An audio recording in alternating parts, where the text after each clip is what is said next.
Greetings Internet and welcome back for another early morning's presentation.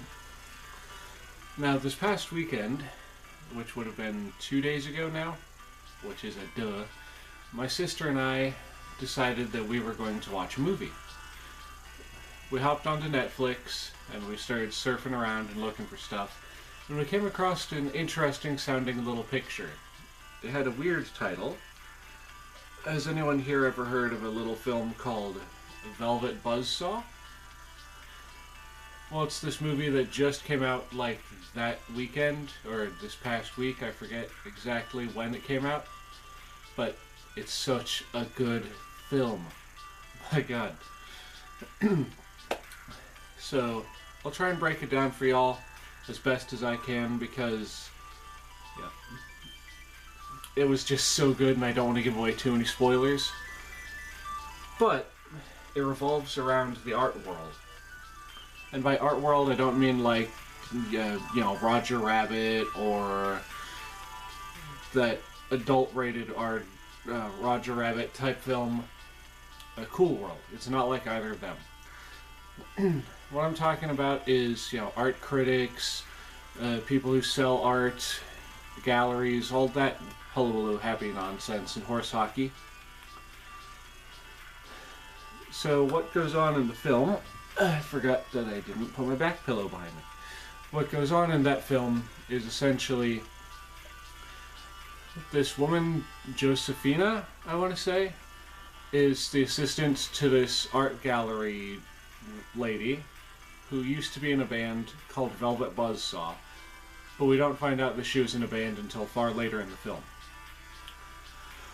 So, Assistant Josephina is in a lot of, let's say, trouble with her boss because she wound up running late for work several times, and on this day in particular she was late for work because she found the body of one of her one of her neighbors out in the hallway of her apartment building. And when she found his body, she also wound up noticing that the door to his apartment was open. So at first she gets a hold of the police or an ambulance, I forget which. I've got a funny memory. I remember some things like they were yesterday, and I remember other things like they happened 2 months ago. So, why do I keep picking at my face? Stop it. So, she gets a hold of an ambulance and they take him away. And she happens to stumble upon a huge, and I mean huge, collection of art that this guy had made over the course of his lifetime. Now I forget the guy's first name, but he was named, or he was called Ventral Dees, which is a very, very weird name. So she finds his art, and there's like a thousand pieces, or something like that, of his artwork that he's made over his lifetime. And this stuff is apparently beautiful. This is the best art that anyone had ever seen. And this stuff was in the film going to be worth a whole heck of a lot of money. And this woman, Josephina, saw this as an opportunity to get back into the good graces of her employer and also become wealthy at the same time. But here's the kicker. The guy who made all of it, who painted all of it, Ventral Dees, he wanted it destroyed upon his death. And, Josephina was not abiding by his wishes because she didn't know. So, this turns into a film about a vengeful spirit.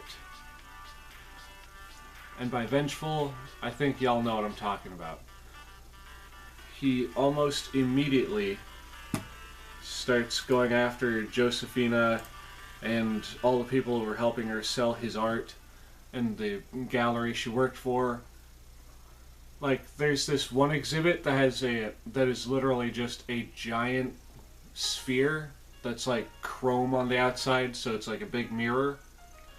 and it's got holes in it, and it's set up in a way where apparently there's like electrolysis kind of things, you know, like electronics inside. So you put your hand into one of these holes in it, and it'll make you feel an experience. It'll make you feel, you know, like send tingles up your arm and make you feel something. And this one lady who had actually wound up getting out of that particular art gallery and was starting to make a name for herself and was, you know, moving up in the art world, happened to be at the same gallery. I'm sorry, I'm just really tired. Anyway, so she's at the gallery after hours, setting up. Just a moment. I gotta put my chicken patties in the oven.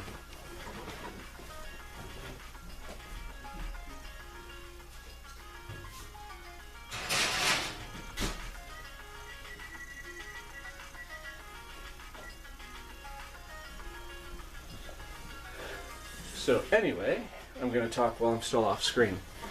She starts setting up an exhibition of more of these ventral Dice pieces, because the art world is just exploding, going crazy over his artwork, because it's just that good apparently. And they actually show his artwork, and I'm not an artist. Okay, I'm not an art critic, but I do think his paintings looked pretty good.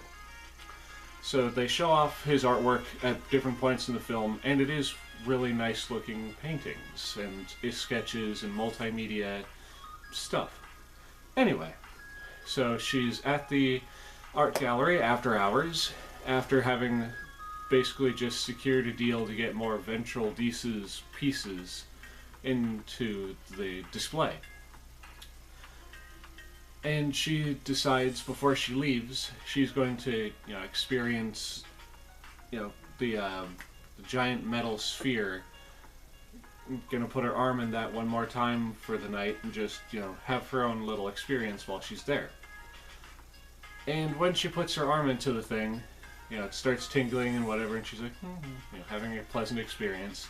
And then suddenly, clunk, it's like something grabs a hold of her arm. She's like, okay, she pulls her arm back out, and then clunk, the thing, whatever it was that grabbed her, it's got her arm again. And then suddenly, the thing basically just grinds her arm down to a stump, like right about the edge of my shirt here, and blood just goes spraying out of all the other holes in this giant metal sphere.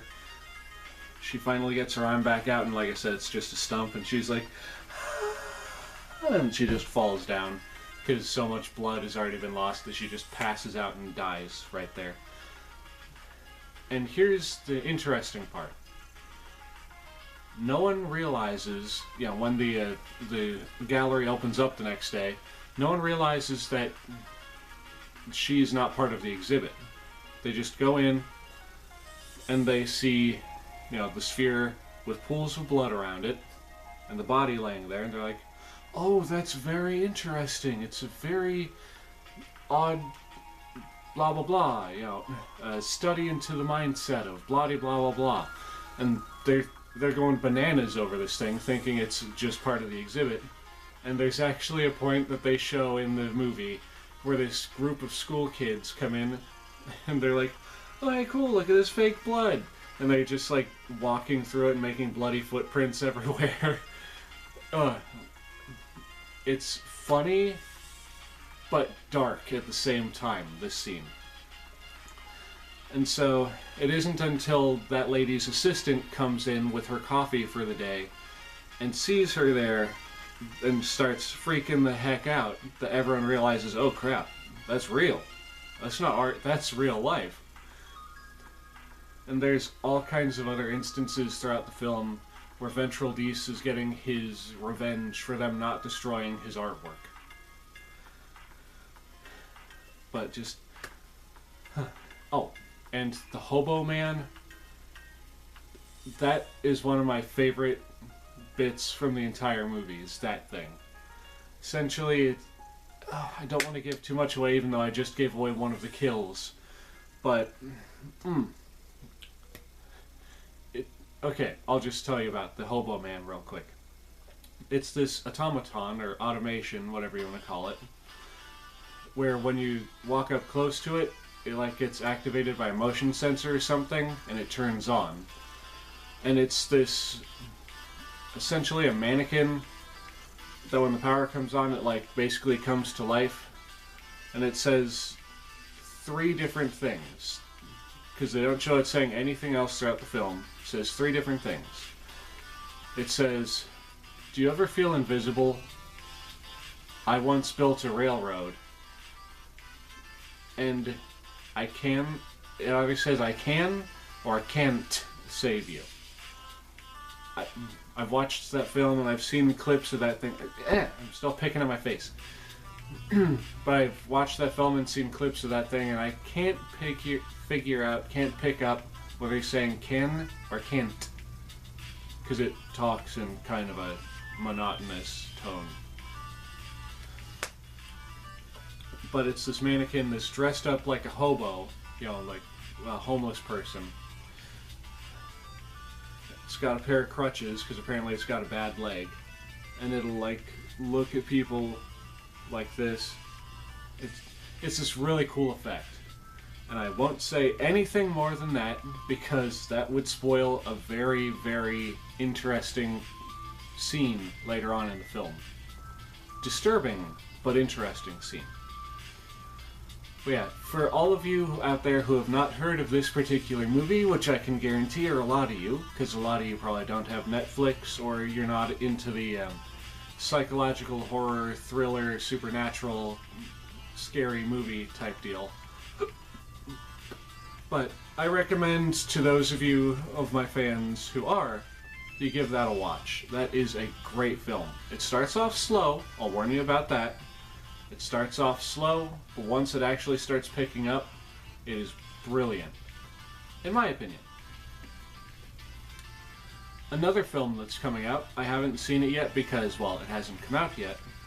But another one that I really, really, really want to see and I'm really super excited for is Guillermo del Toro's Scary Stories to Tell in the Dark. So, for those of you who are not in the know, Scary Stories to Tell in the Dark was a 3-part book series, I want to say. I'm positive that there were only 3 books made in this series. They were stories gathered from folklore by an author named Alvin Schwartz, with illustrations by Stephen Gamble, and oh boy howdy, those illustrations are really what have synced,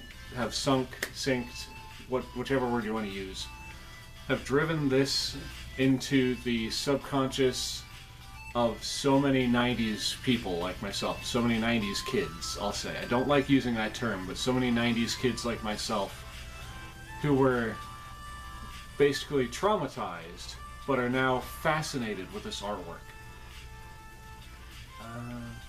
I've got a copy of some of his books on the shelf over there, but I don't want to leave y'all hanging without anything on the screen except this wonderful stinking old couch behind me. And of course these blankets that I have as headrest. But anyway, it's been being teased and it's been rumored and talked about for years that Guillermo del Toro was working on this project. But finally, all our waiting is paid off and it's coming to fruition. And if somehow it gets cancelled between the time I'm recording this and when it's supposed to come out, I'm going to be so mad. It looks like such a good movie. Then again, that might be the nostalgia glasses, because there are a few parts in the movie trailer, which, by the way, the trailer's out on YouTube. Go check it out. And sorry I'm so nasally. It's the middle of freaking winter, and I'm a bit stuffy in the nose. Okay? I'm sorry. But I'm not sure about anything that happens in the film, because the teaser trailer has not shown us dip diddly about what we're gonna see.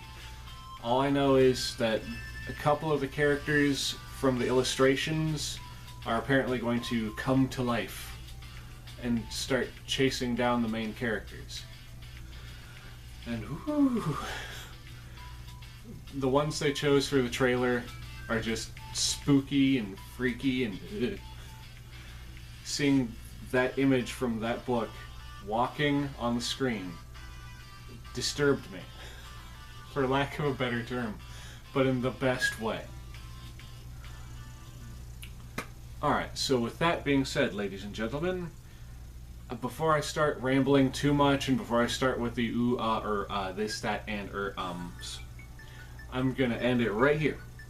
I'm gonna stop the video, I'm gonna stop talking. So thank you all so very, very much for coming back and viewing my content. I do truly and greatly appreciate it. If you like what you've seen here today, please feel free to like, comment, and subscribe if you're new. Hit that bell icon to be notified of future uploads once you are subscribed. And share this with your friends. I'm sure someone out there would love to watch my content. And with all of that holiday hooby-wuddy happy horse hockey nonsense, this is Oxleymations saying, Cowabunga, and I'll catch you next time. Later!